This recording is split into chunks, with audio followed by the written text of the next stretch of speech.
Assalamu alaikum and welcome to Sir Syed Children's Academy English Literature class of grade 7. It's your lecture 6 and I'm your teacher Miss Sabah. Dear students, do subscribe our channel to get notified about your new lectures. So what we are going to study today? Well, we are going to study novel. And our novel's name is King Solomon's Mines, written by H. Rider Haggard. What we will do is, we will start with the introduction of the novel. Then we will study about the author, and then we will start our first chapter, Diamonds, and we will read the first part on the Dunkeld. Let's start. Let's read Introduction. In the first book of Kings in the Old Testament is the story of King Solomon, who was said to be very rich and very wise. He once received a visit from Queen of Sheba, who gave the king what would now be valued as millions of dollars worth of gold. The story of King Solomon's treasures forms the basis of the best-selling 1885 novel King Solomon's Mines, the first adventure story set in Africa. It sends a British adventurer into the remote regions of the continent to rescue a man searching for King Solomon's mines. ये बादशाहों की पहली किताब की वो कहानी है जो बेहद पुराने दौर से ताल्लुक़ रखती है, और इस कहानी का मरकज़ी किरदार सोलोमन बादशाह है, जो बेहद अमीर और अक्लमंद जाना जाता था। एक बार जब शीबा की मलिका ने उससे मुलाकात की तो उसको उस कीमती ख़जाने से नवाजा जो आज लाखों डॉलर के सोने की कीमत के बराबर है। ये कहानी 1885 की सबसे ज़्यादा बिकने वाली कहानी है। अफ्रीका की पहली मुहिमजोई की कहानी, जिसमें एक बरतानवी जांबाज बरे आज़म के दूर दराज ख़ित्तों में एक ऐसे आदमी को बचाने जाता है जो सुलेमान बादशाह के ख़जाने की कान को तलाश करने गया था। It is said that when Robert Louis Stevenson Treasure Island was published in 1883, Haggard didn't think much of it. He made a bet with his brother that he could write something better. The result was King Solomon's Mines, completed in 6 weeks. When it came out in September 1885, it was an immediate success. There were posters around London announcing that it was the most amazing book ever written. It was so popular that Haggard wrote a sequel named after its hero, Alan Quatermain. ये कहा जाता है कि जब Robert Louis Stevenson ने treasure island की कहानी को पब्लिश किया 1883 में, तब हैगर्ड ने इस पर ज़्यादा ध्यान नहीं दिया और अपने भाई से ये शर्त लगाई कि वो इससे बेहतर कुछ लिखेगा, जिसका रिज़ल्ट किंग सॉलोमन्स माइंस था, जो 6 हफ्तों में मुकम्मल हुआ। और जैसे ही सितंबर 1885 में इसे पब्लिश किया गया तो ये फौरी तौर पर कामयाब हो गया और लंदन में चारों तरफ इसके पोस्टर्स नज़र आने लगे, जिस पे ये लिखा था कि ये एक बेहतरीन किताब है। ये इतनी ज़्यादा मशहूर हुई कि इसके बाद हैगर्ड ने इसका एक सीक्वल लिखा, और वो अपने हीरो के नाम पर था, एलन क्वाटरमैन, जो कि किंग सॉलोमन माइंस में एक हीरो का किरदार निभा रहे हैं और ये कहानी अपनी ज़बानी हमें बता रहे हैं। King Solomon's Mines is regarded as the beginning of the lost world genre, which involves the discovery of a forgotten world or lost civilization. The book was later followed by stories such as Arthur Conan Doyle's The Lost World 1912 and Edgar Wallace's King Kong 1932. Alan Quatermain is said to be one of the people on whom Indiana Jones, an adventure hero made famous by Hollywood in 1981, is based. King Solomon mines की कहानी को lost world जैसी कहानियों की शुरुआत माना जाता है, जिसमें ऐसी बहुत सारे डिस्कवरीज़ हैं, जैसे कि भुलाई हुई सिविलाइजेशन और दुनिया। बाद में इस किताब को फॉलो करते हुए कई कहानियाँ लिखी गईं, जिसमें कॉनन डॉयल की द लास्ट वर्ल्ड और एडगर वॉलेस की किंग कॉन्ग शामिल है।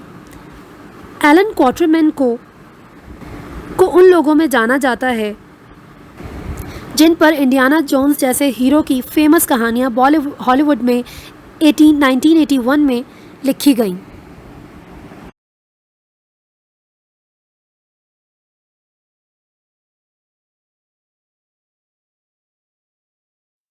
About H. Rider Haggard means Sir Henry Rider Haggard 1856-1925 was a Victorian writer of adventure novels. His work were full of action, set in exotic places of which he had first-hand experience. Sir Henry 1856 में पैदा हुए और 1925 में वफ़ात पा गए। वो एक ऐसे राइटर थे जिन्होंने बहुत से एडवेंचर से भरपूर नावल लिखे। उनका काम एक्शन से भरपूर था और उसमें उन्होंने ऐसी जगहों का जिक्र किया जिसका उन्हें पर्सनल एक्सपीरियंस था। Born the eighth son of a fairly well-to-do family, Haggard went to Natal in 1875 as secretary to the governor. In 1878, he became registrar of the High Court in the Transvaal, an area to become part of South Africa. He also got involved in the Zulu War and the First Boer War and travelled widely in Africa. It was this period of the life that provided the inspiration and material for his future novels. Not only did he demonstrate in his books a good understanding of British colonialism, but he also treated the native peoples with an unusual degree of sympathy. वो एक अच्छे ख़ानदान में पैदा हुए और उनका number अपने भाइयों में 8वां था। हैगर्ड 1875 में नटाल चले गए जहाँ पे उन्होंने गवर्नर के सेक्रेटरी के तौर पे काम किया और 1878 में वो हाई कोर्ट के रजिस्ट्रार बने ट्रांसवाल में, जो कि बाद में साउथ अफ्रीका का हिस्सा बनने वाला था। ही ऑल्सो गॉट इन्वॉल्व, वो जुलू वॉर में भी इन्वॉल्व रहे और फर्स्ट बोयर वॉर में भी, और उन्होंने अफ्रीका को वसी तौर पर सफ़र किया और समझा। ये वो टाइम था जिसने बाद में उन्हें उनके नॉवेल्स के लिए बहुत सी इंस्पिरेशन दी और बहुत सा मटेरियल भी दिया। उन्होंने ना सिर्फ ब्रिटिश यानी बरतानवी आदात और कल्चर की अच्छी पहचान को बताया, बल्कि वहाँ के रहने वालों के साथ हमदर्दाना सलूक के बारे में भी जिक्र किया। Haggard returned to England and married in 1880. The couple moved to the Transvaal only to leave again for England later when the Transvaal was handed over to the Dutch.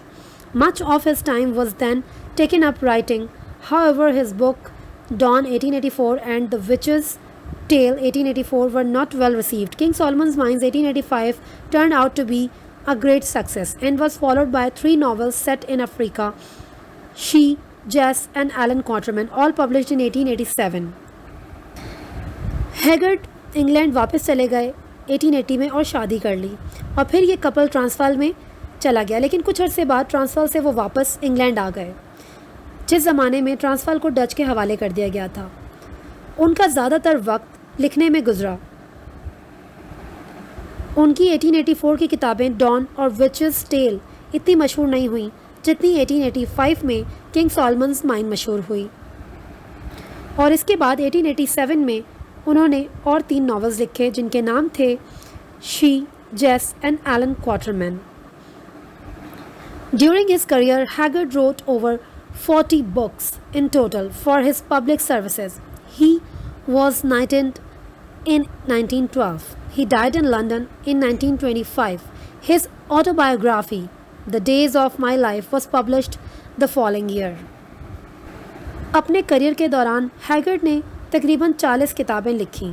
उनको उनकी पब्लिक सर्विस के लिए बहादुरी से नवाजा गया 1912 में, और लंदन में 1925 में वो इंतकाल फरमा गए। उनकी autobiography the days of my life उसी साल शाया हुई।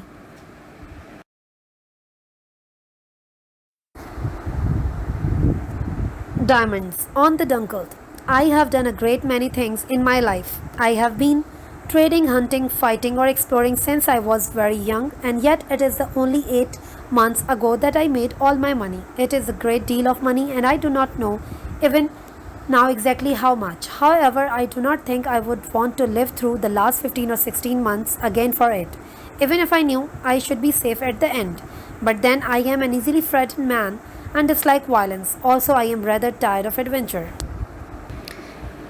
It is now 18 months since I first met Sir Henry Curtis and Captain Good. I had been elephant hunting beyond Bamangwato to the north of the Transvaal in South Africa. It had been a bad trip. Everything had gone wrong, and at the end of it all, I got a fever badly. इस paragraph में speaker हमें ये बता रहा है कि उसने बहुत से अजीम काम किए जिसमें ट्रेडिंग, हंटिंग, फाइटिंग, एक्सप्लोरिंग शामिल है, और आज उसके पास इतना पैसा है कि उसको खुद भी नहीं मालूम कि उस पैसे की तादाद कितनी है। लेकिन स्पीकर का कहना है कि वो आसानी से घबरा जाने वाला है और वो जुल्म को बर्दाश्त नहीं कर सकता और वो अब एडवेंचर से थक चुका है। इसके बाद स्पीकर ने जिक्र किया कि 18 महीने हो गए इस बात को जब वो पहले सर हेनरी कर्टिस और कैप्टन गुड से मिला, जब वो ट्रांसवाल के नॉर्थ एरिया बमंगवाटो में हाथी का शिकार कर रहा था। ये एक बहुत ही बुरा एक्सपीरियंस था और सब कुछ गलत हो गया था, और इसके बाद सबसे आखिर में उसे एक बुरी तरह से बुखार हो गया। As soon as I was well enough, I went down to the diamond fields and sold all the ivory I had, as well as my wagon and oxen. I paid my hunters and set off for Cape Town. Then, after a week there, I decided to return by sea to Natal, where my home is. The Dunkel was lying at the docks. I bought a ticket and went on board. That afternoon, the remaining passengers came on board, and we sailed out to sea. Among these passengers, there were two whom I noticed immediately. One, a gentleman of about 30, was perhaps the tallest, strongest looking, longest armed man I ever saw. He had yellow hair, a thick yellow beard, and large grey eyes. I never saw a finer looking man, and somehow he reminded me of someone else. But at the time, I could not remember who it was. This man, I found out, was Sir Henry Curtis. Speaker का बताना है कि बुखार से जैसे ही वो सेहतियाब हुआ तो वो दोबारा डायमंड फील्ड्स में गया और उसने वो सारी आइवरी बेच दी, और बेचने के बाद उसने अपनी वैगन और ऑक्सन को भी बेच दिया और अपने सारे शिकारियों को पैसे दे दिए। और जब उन सारे शिकारियों को पेमेंट दे दी तो वो केप टाउन के लिए निकल पड़ा। एक हफ्ता गुजारने के बाद उसने ये डिसाइड किया कि अब वो नटाल वापस चला जाएगा समंदर के ज़रिए, जहाँ उसका घर था। इसके लिए जब वो डॉक्स पे पहुँचा, मतलब समंदर के उस किनारे पे जहाँ पर सारे जहाज़ लोडिंग और अनलोडिंग के लिए तैयार रहते हैं, तब वहाँ उसने टिकट ख़रीदा। और जिस जहाज़ का टिकट उसने ख़रीदा था उस जहाज़ का नाम था द डंकल्ड, जो कि डॉक्स के किनारे ही मौजूद था। टिकट ख़रीदने के बाद वो जहाज़ पर चला गया और वहाँ पे बाकी पैसेंजर्स आने के बाद उसने अपना सफ़र शुरू किया। उन सारे पैसेंजर्स में 2 पैसेंजर ऐसे थे जिसको स्पीकर ने फौरी तौर पर नोटिस किया, जिसमें से एक जेंटलमैन तकरीबन 30 साल की उम्र का था। वो काफ़ी टॉल था और काफ़ी ज़्यादा स्ट्रॉन्ग लुकिंग भी। उसके बाजू भी काफ़ी ज़्यादा लंबे थे और उसने ऐसा आदमी पहले नहीं देखा था। उसके बाल कुछ येलो कलर के थे और उसकी काफ़ी ज़्यादा बियर्ड थी और उसकी आंखें ग्रे कलर की थीं।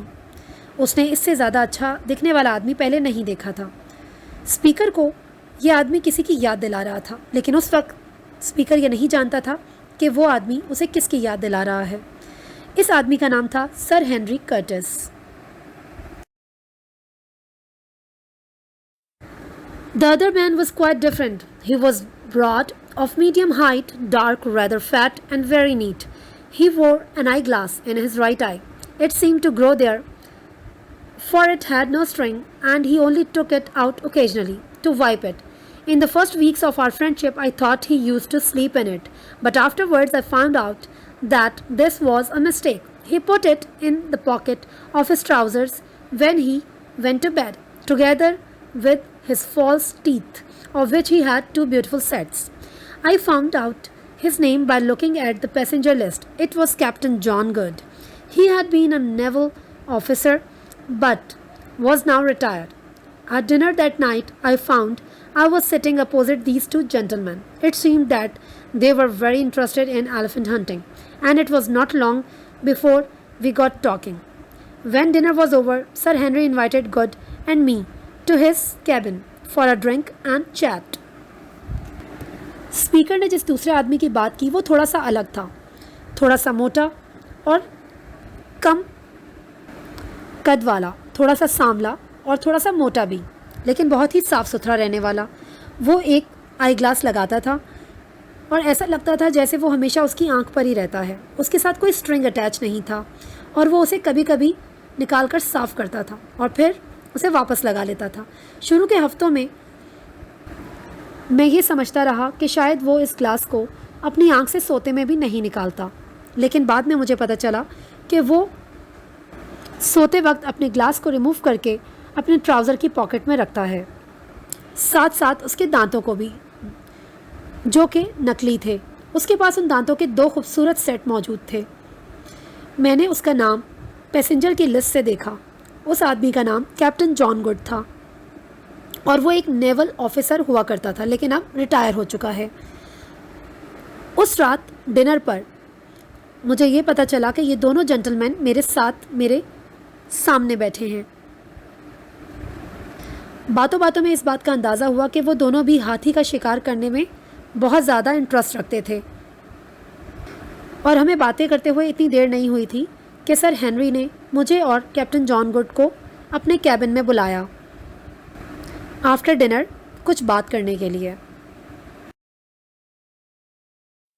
During our conversation it became clear that the two men had come to Africa for reasons other than elephant hunting. Sir Henry told me they intended to search for his younger brother. It seems they had quarreled some 3 or 4 years ago. The younger man had come to South Africa and nothing had been heard of him since then. As we talked, I realized that I had met this younger brother. And that was the reason why Sir Henry reminded me of someone. When I first saw him, Sir Henry's brother. हमारी बातचीत के दौरान ये बहुत साफ था कि ये दोनों सर हेनरी और कैप्टन जॉन यहाँ सिर्फ हाथी शिकार के लिए नहीं आए, बल्कि वो किसी को ढूंढने के लिए आए हैं। सर हेनरी ने बताया कि उनका छोटा भाई 3-4 साल पहले उनसे झगड़ कर साउथ अफ्रीका के लिए चला गया था और उसके बाद उसकी कोई खबर नहीं मिली। बातों में मुझे अंदाज़ा हुआ कि मैं उनके छोटे भाई से मिल चुका हूँ और यही वो वजह थी कि मुझे सर हेनरी किसी से मिलते जुलते लगते थे और उनको देखकर मैं ये नहीं समझ पा रहा था कि वो कौन है। आज अब मुझे पता चला कि मैं उनके छोटे भाई से मिल चुका हूँ। Sir Henry's brother, who called himself Neville, had camped near me during my last trip up to Bamangwato. Soon afterwards, he had gone off to the north into unexplored territory with a hunter called Jim. Sir Henry became very excited when I told him this. Mr. Quatermain, what was it that you heard about my brother's journey at Bamangwato? Asked Sir Henry. I heard that he was going to King Solomon's mines. King Solomon's mines? Where are they? I don't know. I said, I know where they are supposed to be. I once saw the tops of the mountains that surround them, but I was over 100 miles away from them. I first heard about the mines nearly 30 years ago from an old hunter called Evans. He said that in an unexplored area north of the Transvaal, there are some mountains called the Suleiman Mountains, and that was where King Solomon had his diamond mines. He said that the people who live across those mountains are a tribe of Zulus, all big, fine men. Among them are some clever wizards who know the secret of a wonderful mine full of bright stones. Then 20 years afterwards, I heard something more about the Solomon Mountains and the country which lies beyond them. Sir Henry का भाई जो अपने आप को navel बताता था, वो मेरे करीब ही बमंगवाटो में अपनी लास्ट ट्रिप गुजार चुका था। उसका कैंप मेरे कैंप के साथ ही था और कुछ टाइम बाद वो एक ऐसे इलाके में चला गया नॉर्थ के जिसमें मेरा पहले जाना नहीं हुआ था, और वो वहाँ अकेला नहीं बल्कि एक हंटर के साथ गया था, एक शिकारी के साथ जिसका नाम जिम था। जब मैंने ये सब सर हेनरी को बताया तो वो काफ़ी ज़्यादा एक्साइटेड हो गए मज़ीद जानने के लिए। फिर उन्होंने मुझसे सवाल किया कि क्वार्टरमैन, और क्या है जो तुम जानते हो मेरे भाई के सफ़र के बारे में बमंगवाटो में। तो मैंने उन्हें जवाब दिया कि मैंने सुना था कि वो किंग सॉलोमन्स माइंस की तरफ गया है। किंग सॉलोमन्स माइंस ये कहाँ हैं? सर हेनरी ने मुझसे पूछा। मैंने उन्हें जवाब दिया कि मुझे नहीं पता, लेकिन मुझे ये ज़रूर पता है कि उन्हें कहाँ होना चाहिए। एक बार मैंने मीलों दूर से उन पहाड़ियों को देखा था जहाँ किंग सॉलोमन्स के माइंस को होना चाहिए। मैंने उन्हें बताया कि मैंने 30 साल पहले इन माइंस के बारे में सुना था, एक पुराने शिकारी से जिसका नाम इवांस था। उसने मुझे बताया था कि ये ट्रांसवाल के नॉर्थ एरिया में है, जहाँ जाना काफ़ी मुश्किल था। वहाँ में कुछ पहाड़ियाँ थी जिनका नाम सुलेमानी पहाड़ियाँ था, और ये वो जगह थी जहाँ पे किंग सॉलोमन के हीरो की कान थी। उसने बताया था कि वहाँ रहने वाले लोग ज़ुलू के कबीले से ताल्लुक़ रखते हैं और सबके सब बहुत ज़्यादा लंबे कद के मालिक हैं, आम इंसानों के बराबर नहीं। और उन्हीं के बीच कुछ ऐसे चालाक जादूगर भी हैं जो वहाँ के खूबसूरत कानों के खूबसूरत पत्थरों के राज जानते हैं। और फिर उसके 20 साल बाद मैंने सुना सुलेमानी पहाड़ियों के पीछे बसने वाले मुल्क के बारे में। Well, now we will move towards the home task. But now as I have read the novel for you and I have translated it for you, so it is quite easy for you to understand. Just watch this video couple of times to get the better understanding and then attempt your home tasks. Here your first exercise is already done in this video. What you will do is you will copy down this exercise in your copy. Here we have some difficult words with the meanings. You will copy those words and the meanings as it is in your literature copy.